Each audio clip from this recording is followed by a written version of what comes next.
One train station. One broken soldier. One man's quiet kindness that stirred a storm none of them expected. Before we begin, if you believe in the quiet magic of kindness and healing with love, subscribe, and let's walk this path together.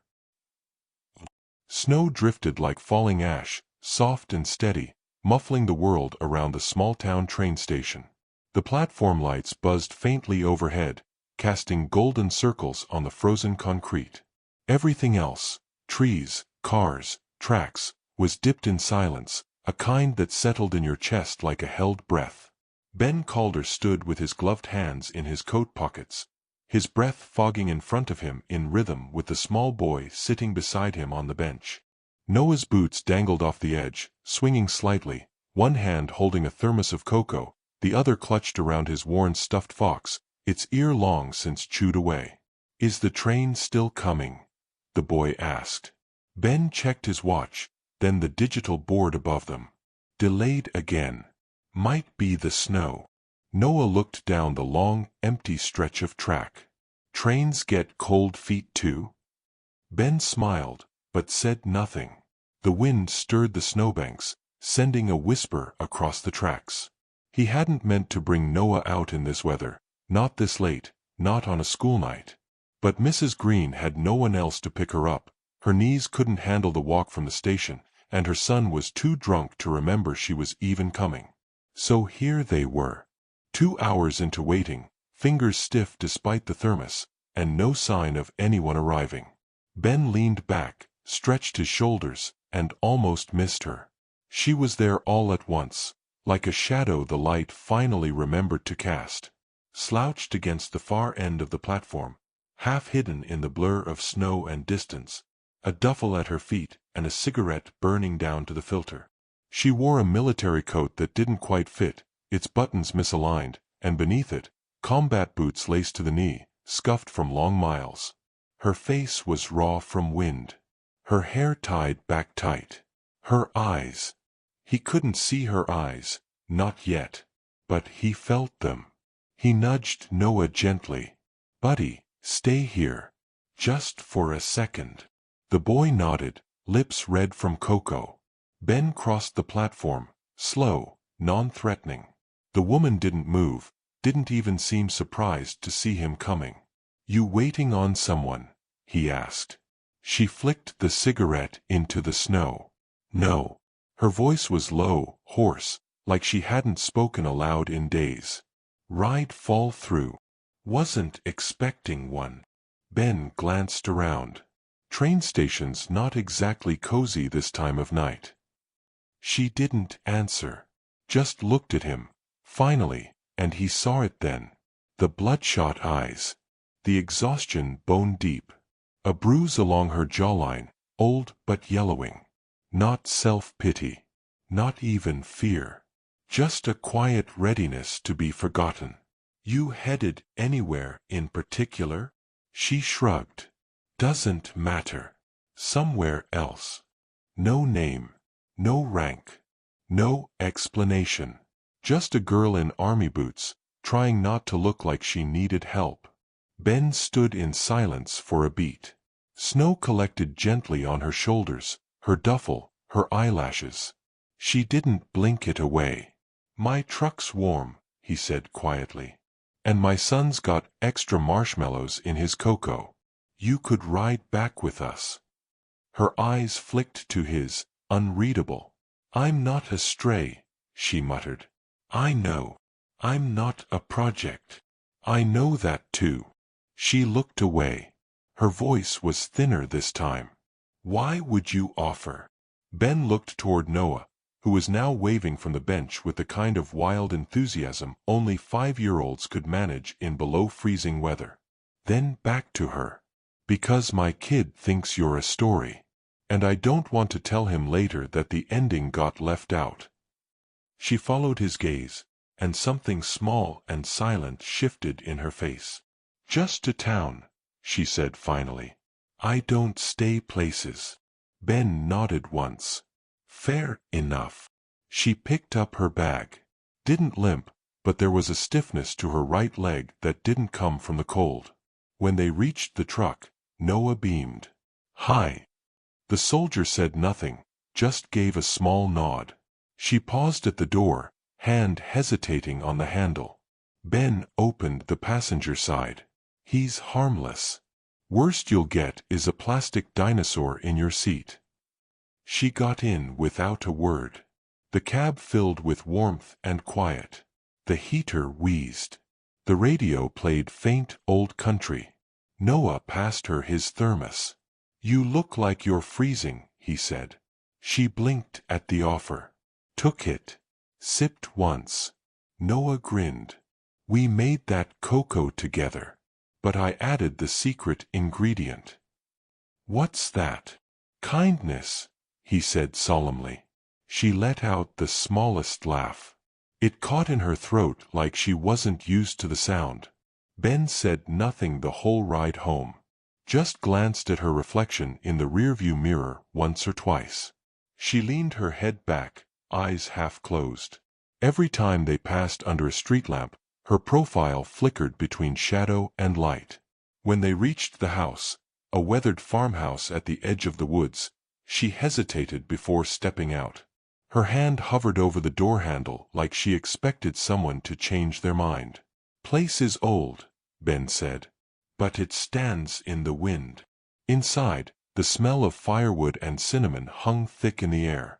The living room was small but warm. A hearth still burning low. Quilts draped over chairs. Family photos that hadn't been taken down even when it hurt to look at them. "You hungry?" Ben asked. She shook her head. "You tired?" She didn't answer. Ben nodded. "Guest rooms at the end of the hall. Bathrooms just before it. You'll find clean towels." She looked at him, then past him, like trying to decide what trap was hiding in the offer. "Name's Ben," he added. "And that's Noah. You don't have to tell us yours if you don't want to." She lingered at the edge of the room. Then said, "Elena." He gave a soft smile. "Elena. That's a good name. I won't be long. Long as you need." She turned, her boots heavy on the floorboards. Noah whispered, "She walks like the people in my cartoons who've seen monsters." Ben said nothing. Later that night, after the dishes were washed and Noah was asleep under a blanket of stars and fox toys, Ben stood by the fireplace with a mug of tea. The house was quiet but not empty. There was a presence now, an echo of something not yet spoken. The guest room door creaked faintly, then shut again. She hadn't left. That was something. Ben pulled a letter from the drawer of the side table. Unopened. Addressed in a handwriting he'd memorized by heart. He didn't read it. Just held it for a minute, then placed it gently back. Outside, the snow thickened, curling around the corners of the house like a promise. The tracks would be buried by morning. And yet, he knew. That woman hadn't gotten off that train to disappear. Not this time. Morning rose in a hush, filtered through linen curtains and the faint pop of firewood in the living room hearth. The farmhouse breathed warmth, but the air still carried the kind of stillness found only in places where grief once slept. Elena sat on the edge of the guest bed, her boots still on, the laces untied. Her duffel lay open on the floor, untouched except for a single worn t-shirt she'd pulled out to wrap around the stuffed fox Noah had lent her the night before. She hadn't meant to keep it. Meant to set it quietly by his door before she slipped out before dawn. But she'd fallen asleep, hard. The kind that doesn't happen unless your body's certain it's safe. And now it was morning. There was a tray outside her door. Toast, jam, scrambled eggs. Coffee, steaming. No note. Just there. She stared at it for a long time. In the silence, her fingers moved to the dog tag hanging from a cord at her neck. She traced the edges without looking. There were 2 names on it. One belonged to her. She opened the door slowly. Noah was on the rug in the living room, barefoot in pajamas with stars on them, building an army of plastic dinosaurs around a small pillow fort. his hair stuck up at impossible angles. He looked up, saw her, and grinned like it was Christmas. "You didn't disappear," he announced. "Dad said you might." Ben looked up from the kitchen, where he was fixing the cabinet door that always hung crooked in winter. "I said she might leave," Ben corrected. "Didn't say disappear." "She didn't leave," Noah declared, then looked back at Elena. "Can you stay until after lunch? We're making snow bread." Elena's brow furrowed. "Snow bread? It's like normal bread," Noah said, very seriously, "but colder. And with cinnamon." She looked over at Ben. "That a real thing?" Ben wiped his hands on a dish towel. "He made it up. But we're baking today anyway. Keeps the place warm." Elena hesitated, one hand resting on the doorframe, the other still ghosting the chain of her tag. Then she sat down on the couch without taking off her coat. "All right," she said. "One snow bread." Noah whooped and ran back to his fortress. The fire crackled. The air smelled like flour and pine logs. Ben poured her a cup of coffee, slid it across the table. "You don't have to talk." Elena looked at the cup. "Then why'd you offer it?" He shrugged. "Some people don't need words. They just need to be asked." She took a sip. Her hands shook, just slightly. "Not from fear." "From where?" Noah dragged a small blanket from the hallway and wrapped it around her shoulders like a cape. "Now you're the fire queen." Ben looked away, pretending to focus on the dough. That afternoon, she stayed. Helped measure sugar and cinnamon with Noah, though she never quite smiled. Her laugh, when it came, was small and rough, like a corner that hadn't been sanded yet. But she laughed. Later, she found a stack of books on the shelf near the fireplace.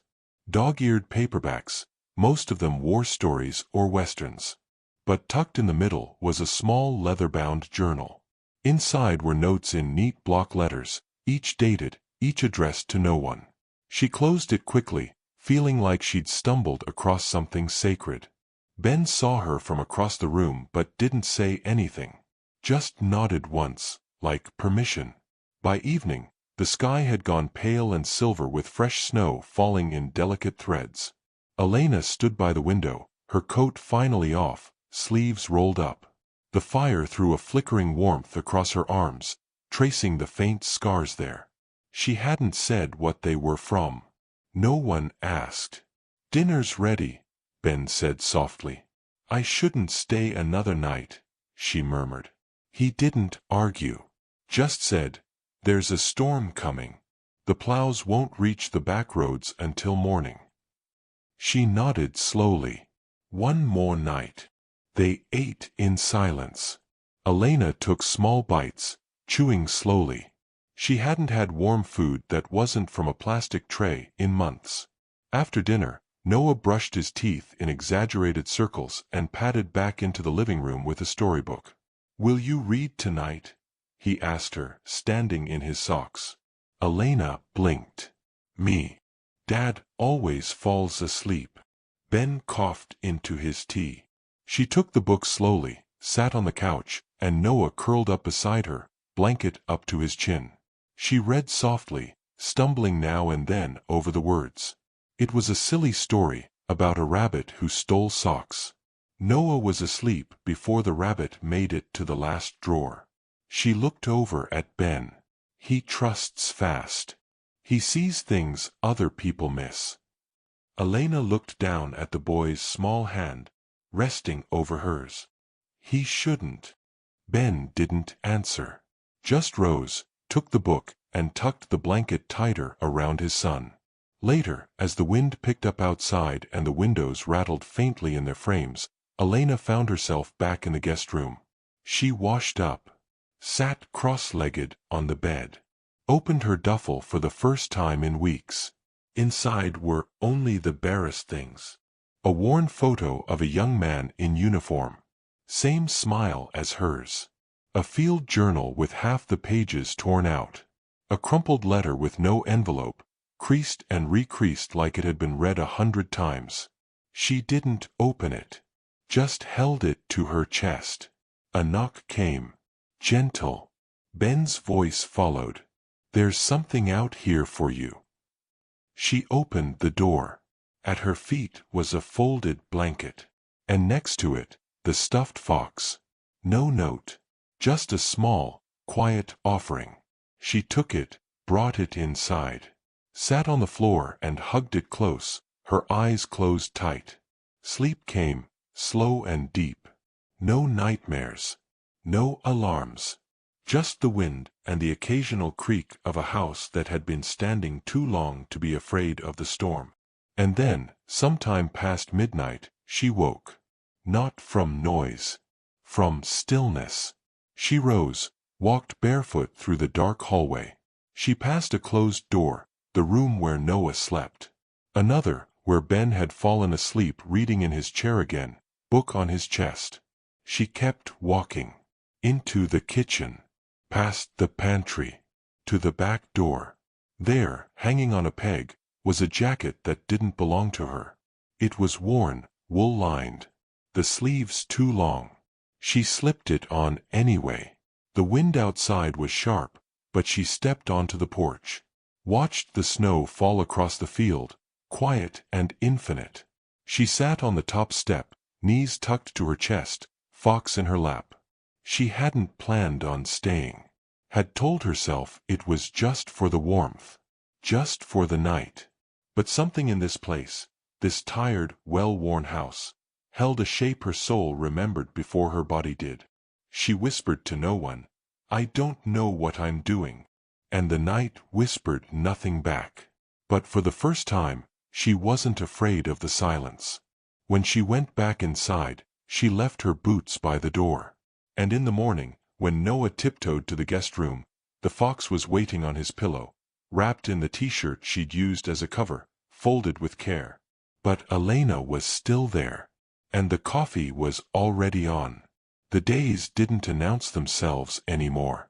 They just rolled in on the backs of low clouds and wood smoke, one after the next. Snow gathered quietly on fence rails and windshields. Ice softened the edges of the world. The farmhouse sat wrapped in a shawl of frost, windows fogged with breath and baking heat. Elena stayed. She hadn't said it aloud, not even to herself. But her bag stayed zipped now. Her boots, once kept at arm's reach, were set by the door beside Noah's galoshes, dusted with flour from afternoons in the kitchen. Her jacket hung on a peg she now reached for without hesitation. And yet, the duffel never moved far, resting in the corner of the guest room like a shadow that didn't trust the light. Ben never asked how long she'd remain. He just made space. A second plate at dinner. A cup of coffee with 1 sugar.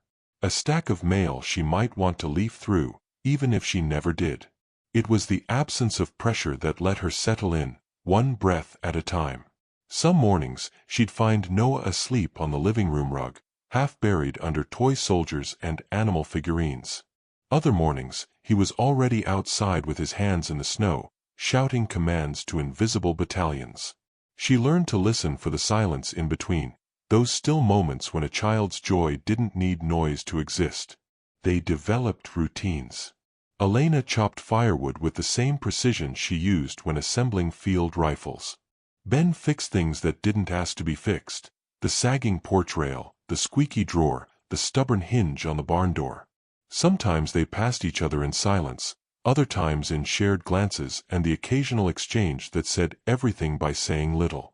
She caught him one night writing something at the kitchen table. His back was to her. A dim lamp lit the page. He didn't notice her in the doorway. She stepped closer, footsteps quiet. "You keep a journal?" she asked. Ben didn't look up. "Not exactly." She tilted her head. He gestured to the paper. "Letters." "To who?" He folded it carefully, as if answering too soon might break the spell. "My wife." Elena didn't speak. She sat across from him instead, watching the way his hand paused just slightly at the seal. She passed. Ben nodded. 3 winters ago. I'm sorry. Yeah, he said softly. Me too. Elena didn't ask more. She didn't need to. The air carried enough of the story. The way he set 2 mugs out in the morning, even when she wasn't yet up. The photographs along the wall where one frame stood a little straighter than the rest. The quiet music he sometimes played while fixing the tractor, songs that sounded like Sunday afternoons long gone. There was a mantel over the fireplace. On it sat a dozen sealed letters, each tied with simple twine. None were labeled. None were dusty. They'd been read, handled, remembered. Do you read them back? She asked one evening, her gaze lingering on the twine-bound stack. Sometimes, he said. When the silence feels like too much. And what do they say? Nothing important. Or maybe all the important things. The kind you only remember to say when it's too late. That night, after Noah was tucked in and the dishes had been dried, Ben left the room for a call from the feed store. Elena stood by the fire, eyes drawn to the letters. She didn't intend to read one. Her fingers just moved, almost without asking her. She pulled the topmost envelope from the stack, loosened the twine, and unfolded the page. December 12th. You'd laugh at Noah's drawings this week. He made a snowman that looks like a camel. Says it's a secret soldier. I don't correct him. You always said to let his imagination walk wherever it wanted. I put cinnamon in the chili again. Burnt it a little. Still better than the can. That's something. There's a quiet here lately. It's not empty, but it feels suspended. Like the house is waiting for its next chapter. Sometimes I think it already arrived. Just quietly. Through the snow. The pen had pressed hard into the paper. No signature. Just space. Elena folded it again, slower this time, and placed it back with a kind of reverence. She didn't explain why. When Ben returned, her eyes looked glassy in the firelight. He didn't ask. Days deepened. Time stopped being marked by weeks and started being measured by rituals. Elena began writing too. Not journals. Letters. She didn't seal them. She didn't hide them. She left them in her room, some tucked beneath the lamp, others folded under her pillow. They were short. Unfinished. Mostly to her brother. Sometimes to someone unnamed. She read one to Noah one afternoon when he found her on the porch. Who's it for? He asked, mouth sticky with apple slices. Someone who was brave. You're brave, he said, like it was obvious. She smiled, but shook her head. I was angry. Not the same. He pressed the fox into her lap. He says it's okay to be both. She held it there, quiet for a long time. Ben watched from the kitchen, through the window. He saw the way she held the paper like a memory, the fox like a second chance. Later that week, snow fell in sheets. They lost power for a night. Candles lit the house in warm flickers. The living room became their whole world. Noah curled up under a quilt. Ben sat on the floor with a guitar he didn't quite know how to play. Elena read aloud one of her letters. Not to Noah, not even to Ben. Just aloud. Into the room. Her voice cracked halfway through, but she didn't stop. You'd like this place, James. It smells like pine and fire. It's quiet but not lonely. There's a boy here who thinks foxes talk. And a man who says almost nothing, but somehow hears everything. I'm not the same person you left. But I think, maybe that's okay now. Noah asked if James was a soldier. Elena nodded. Did he win? The boy asked. She hesitated. He saved a lot of people. And then he rested. Noah thought about that. Like the rabbit in the story. Yeah, she whispered. Just like that. When the lights came back on, no one moved right away. The electric hum felt foreign, almost too loud. Elena lit a match anyway. One more candle. Set it beside the letters on the mantel. Ben caught her eye. Said nothing. The next day, she helped Ben in the barn. They repaired fencing, shoveled feed, mended the roof of the chicken coop. Snow melted slowly under their boots. She worked with her sleeves rolled high, revealing a tattoo on her left forearm, inked wings wrapped around a set of initials. Ben didn't ask. But when she saw him noticing, she offered it anyway. "My unit," she said. "Only 2 of us came home." He nodded. "That's more than some." There wasn't pity in his voice. Just fact. That evening, Elena set a new letter on the mantel. Not with the others. Beside them. Unsealed. It was written in larger handwriting. Slower. As though the words had to convince themselves to be real. "To the family I didn't think I deserved. Thank you for the silence. For the space. For not fixing me. Some nights, I still wake up ready to run. But then I hear the sound of a boy laughing in his sleep, or firewood shifting in the hearth, or a page turning in the next room. And I remember I'm not there anymore. You made room. Without asking anything in return. And somehow, that's what brought me back to life. If I stay, it won't be as a guest. It'll be as someone who can carry a little weight too." No one mentioned the letter when they saw it. But Noah drew a picture that night, a fox, a woman with long hair, and a farmhouse with smoke curling from the chimney. He taped it beside the letter like it belonged there. When the snow finally began to melt, and the trees started breathing again, Elena left the duffel by the door untouched for days. Then, one morning, she unpacked it. Piece by piece. And didn't pack it again. The thaw came slow. Not in grand gestures, but in the quiet retreat of frost from the windowsills, the drip drip drip of melting snow from the porch roof, the way sunlight dared to linger a few minutes longer on the barn's weathered siding. Mud replaced ice, and Noah's boots came in caked and wet. He left trails across the kitchen, always promising to wipe them up and always forgetting. Elena no longer winced at the sudden slam of the screen door. Her shoulders didn't jump when the fire cracked too loud. She no longer slept in half-light. The guest room had become a room, hers, though no one had said it aloud. The mornings were hers now too. She woke before the sun, brewed the coffee before Ben even shuffled down the hallway. The silence wasn't heavy anymore. It simply held her, wrapped her in a stillness she no longer fought. Noah had taken to calling her Fox Lady, a name spoken with reverence and joy. He said she was like the fox he'd given her, quiet, quick, always watching. She didn't correct him. But the duffel was still there, even if it hadn't moved. Like a question without punctuation. Some days she caught herself staring at it, hands frozen mid-motion, as if waiting to remember what it had once meant. A door out. A promise to vanish before anyone got used to her shape in their lives. The promise was thinning. One morning, Ben stood by the window, a dish towel slung over his shoulder, watching Noah chase chickens with his coat flapping behind him like a cape. "Elena," he said softly, not turning. "What happens when the next train comes?" She didn't answer right away. She was seated at the table, peeling apples for a pie they hadn't planned to bake. "I guess that depends," she said.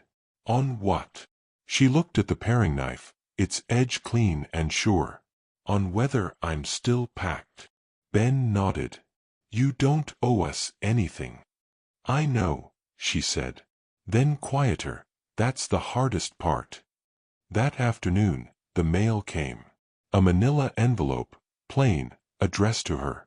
Elena stared at it for a long time.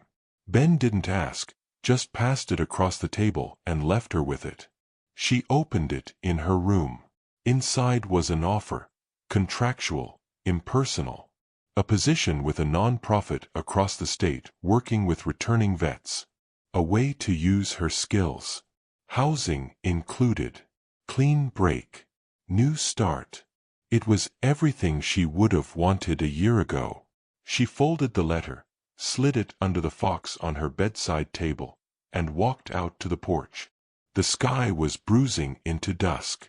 Noah was feeding the chickens again. Ben stood leaning on the railing, arms crossed. She joined him. "There's a place I could go," she said. "I figured. Good people. Good work. Paid, too." Ben just waited. She looked down at her hands. "But I'd be starting over again. Somewhere I don't know. With people I haven't learned how to trust yet." He gave the smallest nod. "I'm tired of starting over," she whispered. Noah ran up the steps then, breathless and triumphant. "I taught Lucy how to dance," he yelled. "Lucy?" Elena asked. "One of the chickens." She laughed despite herself. "You're not supposed to name the chickens." Ben raised an eyebrow. "Wasn't that your rule?" "It was a dumb rule," she said, smiling. That night, Noah developed a fever. One moment he was building a spaceship in the living room, the next he was glassy-eyed and flushed, teeth chattering under 3 blankets. Ben paced the kitchen, making tea, checking his watch. Elena sat on the floor beside the couch, cool rag against the boy's forehead, whispering old lullabies from a time before war and desert and silence. He slept fitfully, moaned once, then quieted. Hours passed like breath held underwater. At dawn, his eyes fluttered open, weak but clear. "Fox lady," he murmured. She leaned close. "Right here. You came back." She touched his forehead, softer than a breeze. "I never left." Ben stood in the doorway. Something in him broke open then, not with sound, but with stillness. He'd seen loss, held it, tried to raise a boy from the ashes of it. But this woman, this girl who had walked off a train like a ghost, she'd carried a kind of love that didn't announce itself. It stayed. It didn't ask for proof or permission. It just stayed. When Noah finally fell asleep again, Elena stood and turned to Ben. "I think I'm done running," she said. He nodded once, emotion too near the surface to speak. She went to her room and unpacked her bag, not hurried, not dramatic. Just one item at a time. A photo. A jacket. A small carved stone her brother had once given her. She folded the letter from the non-profit into an envelope and left it by the front door. She came out an hour later, sleeves rolled, eyes clear. Ben handed her a mug of coffee. "You didn't burn the apples." "I never do." They drank in silence, side by side. The fox sat perched on the mantel now, beside a new letter she'd written the night before. This one signed. Not sealed. Open. Waiting. To the boy who made me laugh when I'd forgotten how. To the man who never asked me to be okay, only real. To the house that didn't ask who I'd been, only offered a chair and warmth. If this is what family is, then maybe I was never alone. One final snow flurry came, brief and soft, swirling like a whispered benediction across the fields. It didn't stick. It didn't have to. Elena stood on the porch that afternoon, watching the distant horizon, the tracks far out past the tree line. The girl at the station had vanished the moment she'd stepped into the truck. The woman standing now was something else entirely. Ben joined her without a word. "I thought I was lost," she said. He looked at her. "You were just waiting to be found." She nodded, slowly. "I didn't expect it to look like this." "No one ever does." Noah burst out the door behind them, arms flailing. "Dinner smells like chicken feet." Ben raised an eyebrow. "That's because it is." Elena laughed, full and unguarded. She took Noah's hand, and together they walked back into the house, the door swinging wide, then closing behind them, letting the light settle on the letters, the fox, the boots by the door. The tracks lay quiet beyond the trees. She hadn't needed the train after all. If this story touched you, subscribe or share where you're watching from.